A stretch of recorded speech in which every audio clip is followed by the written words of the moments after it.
Sanctus,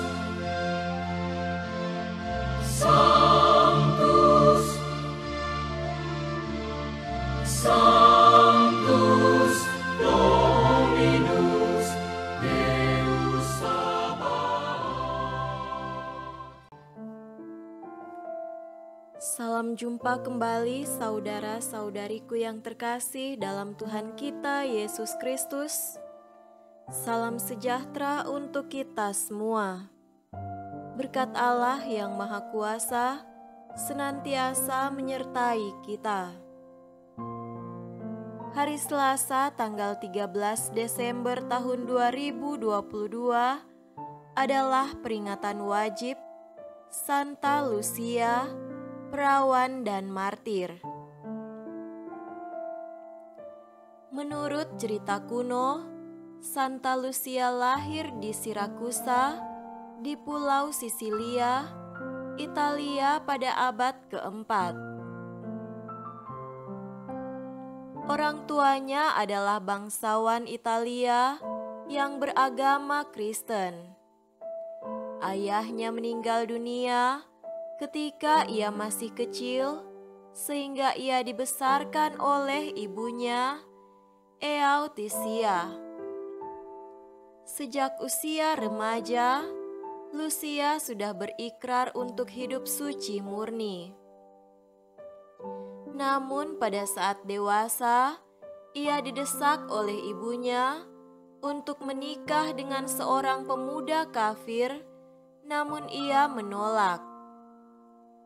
Pada suatu ketika, ibunya jatuh sakit, lalu Lucia mengusulkan agar ibunya berziarah ke makam Santa Agatha di Catania untuk memohon kesembuhan, dan doa mereka dijawab. Ibunya memperoleh kesembuhan, bahkan Santa Agatha menampakkan diri kepada mereka berdua. Pada masa itu, orang-orang Kristen ditangkap dan disiksa di bawah perintah Kaisar Diokletianus. Para pemuda yang sakit hati karena ditolak oleh Lucia memanfaatkan situasi itu. Mereka melaporkan Lucia, kemudian Lucia ditangkap. Mereka merayu dan membujuknya dengan berbagai cara untuk menyerahkan kemurniannya, namun Lucia tidak menyerah. Ia bertahan dengan gagah berani. Akhirnya, seorang algojo memenggal kepalanya, sehingga Lucia tewas sebagai martir Kristus oleh pedang seorang algojo kafir. Ia wafat sebagai martir pada tanggal 13 Desember tahun 304. Gereja menghormatinya sebagai perawan dan martir, serta karena namanya yang berarti cahaya, maka orang berdoa dengan perantaraannya, mohon kesembuhan dari penyakit mata.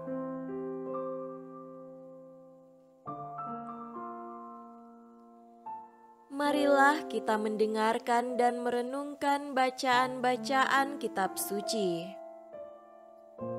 Bacaan pertama dari Nubuat Zefanya, pasal 3, ayat 1-2,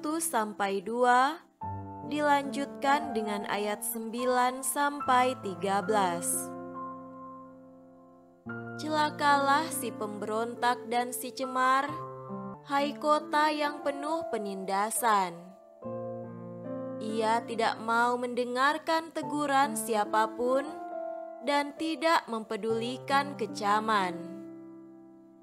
Kepada Tuhan ia tidak percaya, dan kepada Allahnya ia tidak menghadap.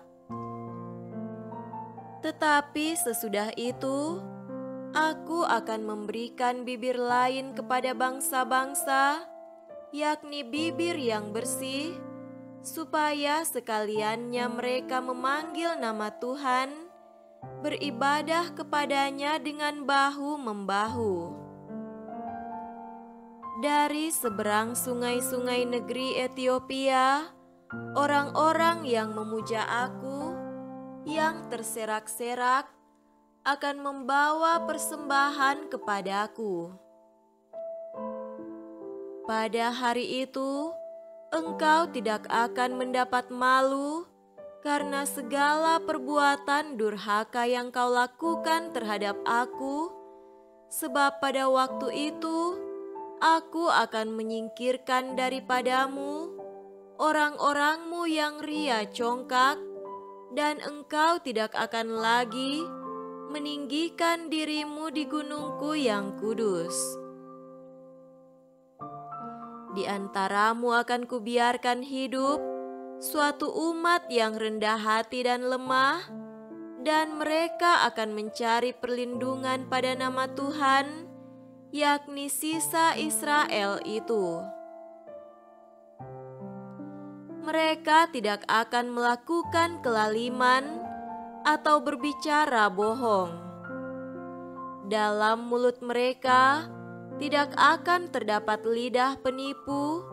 Ya, mereka akan seperti domba yang makan rumput dan berbaring dengan tidak ada yang mengganggunya. Demikianlah sabda Tuhan. Syukur kepada Allah.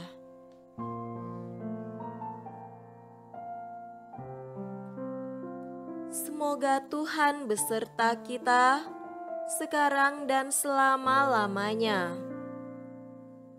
Inilah Injil suci menurut Matius. Dimuliakanlah Tuhan. Injil Matius pasal 21 ayat 28 sampai 32. Tetapi apakah pendapatmu tentang ini? Seorang mempunyai 2 anak laki-laki.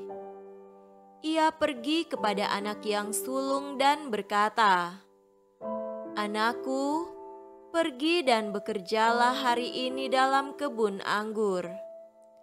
Jawab anak itu, "Baik, Bapa." Tetapi ia tidak pergi. Lalu orang itu pergi kepada anak yang kedua dan berkata demikian juga. Dan anak itu menjawab, "Aku tidak mau." Tetapi kemudian ia menyesal lalu pergi juga. Siapakah di antara kedua orang itu yang melakukan kehendak ayahnya? Jawab mereka, "Aku berkata kepadamu, sesungguhnya pemungut-pemungut cukai dan perempuan-perempuan sundal akan mendahului kamu masuk ke dalam kerajaan Allah. Sebab Yohanes datang untuk menunjukkan jalan kebenaran kepadamu, dan kamu tidak percaya kepadanya. Tetapi pemungut-pemungut cukai dan perempuan-perempuan sundal percaya kepadanya.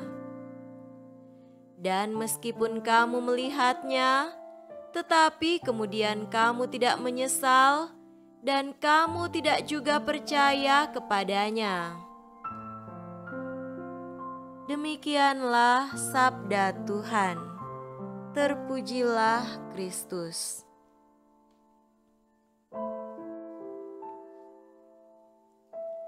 Saudara-saudariku yang terkasih dalam Tuhan kita Yesus Kristus, tema renungan kita pada hari ini adalah sesalilah kesalahan, selalu ada kesempatan.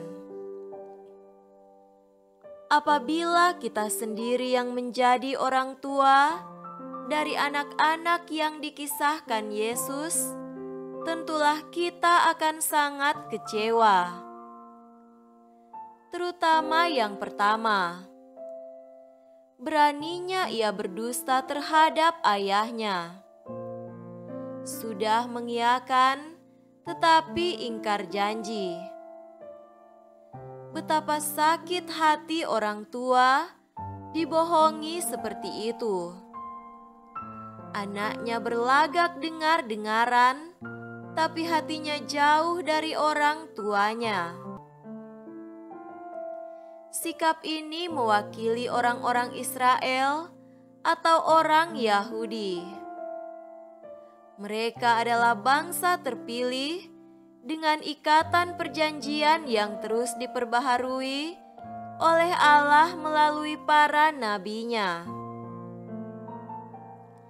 Sayang sekali, mereka selalu membangkang, hanya manis di bibir, tetapi lain di hati.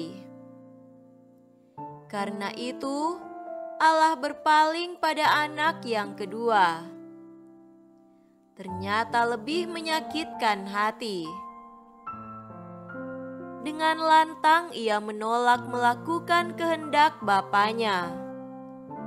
Akan tetapi, syukurlah anak itu kemudian menyesal dan bertobat. Luka hati ayahnya terobati.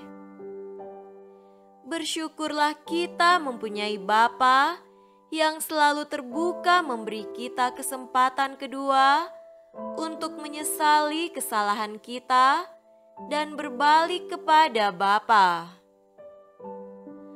Betapa bahagianya Bapa di surga melihat anaknya kembali dan melakukan apa yang diperintahkannya.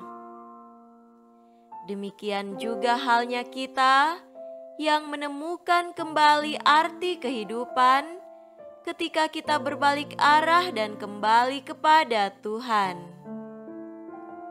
Ingatlah selalu bahwa ada kesempatan untuk kembali melalui penyesalan dan pertobatan. Sesungguhnya ketika ada rasa sesal di hati, itulah tanda gerakan Roh Kudus yang mengetuk pintu hati kita, mendorong kita untuk jujur mengakui kesalahan dan memulai lagi komitmen baru untuk menjadi pelaku firman dan bukan hanya sekedar pendengar atau NATO, no action talk only, atau tidak ada aksi, hanyalah berbicara. Saudara-saudariku terkasih, masa Advent ini adalah kesempatan bagi kita untuk menjawab ya terhadap panggilan Allah dan melakukan apa yang dikehendaki oleh Allah dalam karya nyata. Jangan lagi menambah luka hati Bapa di surga oleh kata-kata dusta yang diucapkan, atau mudah berjanji tetapi tak menepati janji. Jadilah orang yang berintegritas, selaras antara kata dan perbuatan. Semoga melakukan kehendak Allah itulah kesenangan kita. Jujur dan tulus hati dalam berelasi dengan orang lain. Biarlah kita menjadi orang-orang yang dengan bangga disebut sisa Israel, seperti yang dinubuatkan oleh Zefanya. Mereka tidak akan melakukan kelaliman atau berbicara bohong. Dalam mulut mereka tidak akan terdapat lidah penipu. Ya, mereka akan seperti domba yang makan rumput dan berbaring dengan tidak ada yang mengganggunya. Santa Lucia, doakanlah kami dari surga. Semoga demikian. Amin.